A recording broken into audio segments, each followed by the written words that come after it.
ராம் ராம், வாழ்க வளமுடன். Voice of காஞ்சி நேயர் அனைவருக்கும் இனிய காலை வணக்கம்.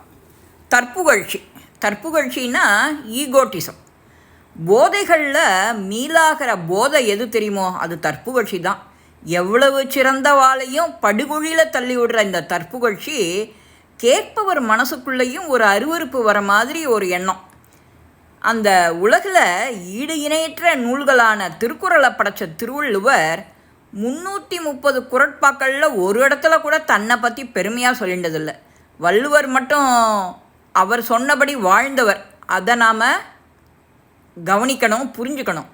தன்னை காக்கிறது நோய் நொடிகளில் மட்டும் இல்லை, நோய்களிலும் கொடிய நோய் இது தற்புகழ்ச்சி.